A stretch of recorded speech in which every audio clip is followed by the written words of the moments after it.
Argentine നായകൻ Lionel മെസ്സിയുടെ പരിക്ക് ഗുരുതരമല്ലെന്ന സൂചന. ഉടൻ കളിക്കളത്തിലേക്ക് തിരിച്ചെത്തുമെന്നും ആരാധകർക്ക് നന്ദിയെന്നും മെസ്സി സാമൂഹിക മാധ്യമങ്ങളിൽ കുറിച്ചു.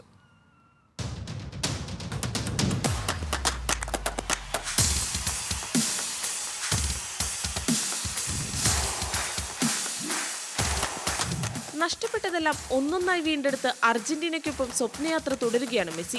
കോപ്പ അമേരിക്ക ഫൈനലിൽ മെസ്സിക്ക് പരിക്കേറ്റ് കരയുമ്പോൾ ആരാധകരുടെ നെഞ്ചിൽ തീയായിരുന്നു.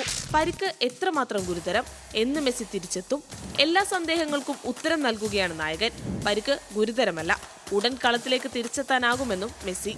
അതോടൊപ്പം ഈ സ്വപ്ന സംഘത്തിനൊപ്പം യാത്ര തുടരുമെന്ന സന്ദേശവും മെസ്സിയുടെ വാക്കുകളിലുണ്ട്. അടുത്ത ലോകകപ്പ് വരെ സൂപ്പർ താരത്തെ അർജന്റീൻ ജേഴ്സിയിൽ പ്രതീക്ഷിക്കുന്ന ആരാധകർക്ക് ആഹ്ലാദിക്കാം. ആരാധകർക്ക് നന്ദി പറഞ്ഞുകൊണ്ട് തുടങ്ങുന്ന പോസ്റ്റിൽ വിരമിച്ച സഹതാരം ഏഞ്ചൽ ഡി മരിയക്ക് മെസ്സി ആശംസ പങ്കുവച്ചു. അർജന്റീന ടീമിനൊപ്പമുള്ള വിജയാഘോഷത്തിന് ശേഷം മെസ്സി ഉടൻ ഇന്റർ മിയാമിയിലെത്തും. കോപ്പ കിരീടം നേടിയതോടെ 45 കിരീടങ്ങളുമായി ഏറ്റവും അധികം ട്രോഫികൾ നേടിയ താരമെന്ന നേട്ടവും മെസ്സി സ്വന്തമാക്കിയിരുന്നു. Sports desk, news Malayalam.